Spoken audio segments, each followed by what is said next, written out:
L'une des choses qui fait que on dit que Dieu est puissant, Dieu est fort, on l'appelle notre Père. Notre Père, on dit là, c'est notre couverture, notre protection.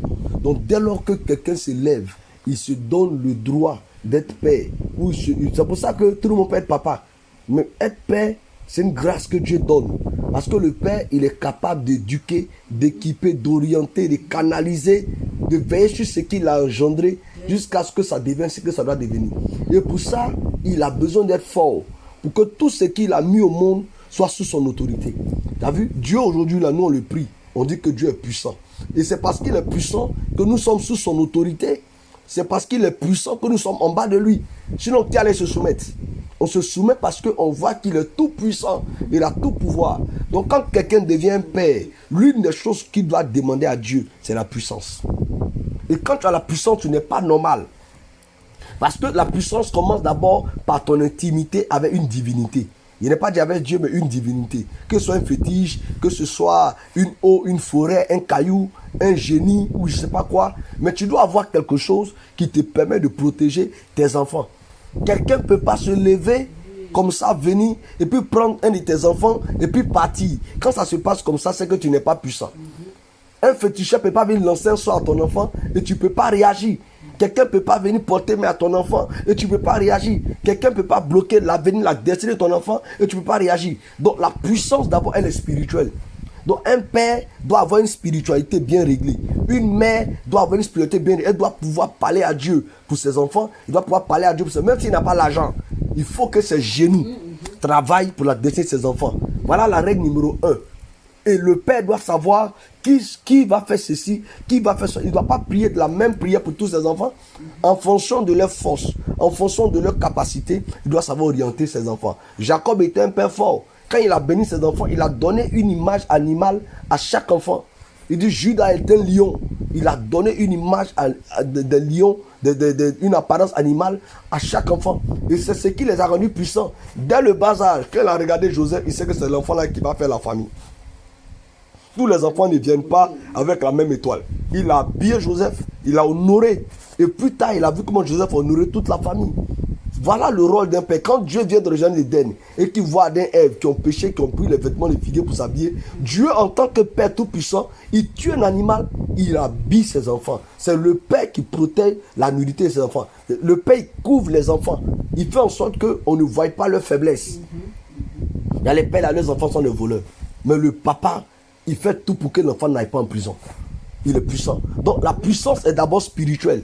Un papa doit avoir une spiritualité bien réglée. Il doit être puissant, il doit avoir l'œil, il doit comprendre des choses. Il doit avoir un discernement. Il doit parler le langage des esprits. Par moment, il doit faire des choses pour que tel enfant qui est bloqué s'en sorte. En dehors de la spiritualité, il doit avoir l'argent. Si tu n'as pas l'argent, ton autorité descend. C'est l'argent qui va faire que tes enfants vont aller dans de bonnes écoles. C'est l'argent qui va faire que tes enfants vont être bien nourris, bien habillés, bien éduqués, bien équipés. Ils vont grandir dignement. C'est l'argent. Ils vont habiter dans les bonnes maisons. C'est l'argent. Donc il faut d'abord, un père doit être financièrement puissant. En dehors de ça, il doit être financier, il doit être puissant matériellement. Il doit avoir des choses. Quand on rentre chez lui, on va sentir qu'on est entré chez quelqu'un. Il doit être matériellement puissant. Il doit avoir des choses qui montrent que lui là c'est un père. C'est ça. Un père qui, vous êtes au village, quand les vieux sont forts, ils construisent une maison. Il a une grande plantation. On le respecte. La cour est grande comme ça, plusieurs chambres. Il est matériellement puissant. Un père doit avoir des choses pour que le jour où le malheur arrive, il peut prendre telle chose pour dire prenez ça, allez-y. Vous voyez, telle forêt, prenez. Il y a telle voiture, prenez. Il y a telle plantation, prenez. Ça, c'est la puissance aussi d'un père. Donc tu vois, un père aussi doit être puissant en parole. Mais ce qu'il dit là, il doit assumer. Il ne doit pas maudire les enfants. Il ne doit pas détruire les enfants. Il doit avoir des paroles puissantes pour pousser ses enfants à la réussite, pousser ses enfants dans l'élévation. La puissance aussi, c'est l'éducation. Qu'est-ce qu'il lui a dit? Quel conseil il lui a dit? Gbagbo disait que lui, la puissance qu'il donne à ses enfants, c'est son éducation. Parce que l'éducation, ça ne peut jamais les quitter. Peu importe là ils vont être demain, peu importe ce qu'ils vont être demain, ça va rester en eux. La Bible dit apprends à l'enfant le chemin qu'il va suivre. Quand il grandira, il ne s'en détournera pas. Donc un père doit être puissant en parole.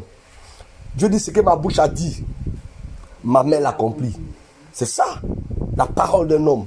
Donc un père Une mère doit avoir une parole. Pas faire des promesses que tu n'as pas réalisées. Pas dire des choses que tu n'as pas fait. Maintenant, il doit avoir aussi la puissance relationnelle. Un père doit avoir des relations. Un père doit connaître des gens. Un père doit connaître des ouvertures. Il doit savoir telle chose, telle chose. Regardez Élisée. Élisée, c'était un père.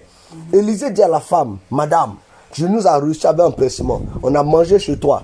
Est-ce que tu nous donnes le droit de parler au roi ou au général pour toi? Donc Élisée connaît le roi. Il connaît le général. Il connaît des gens encore.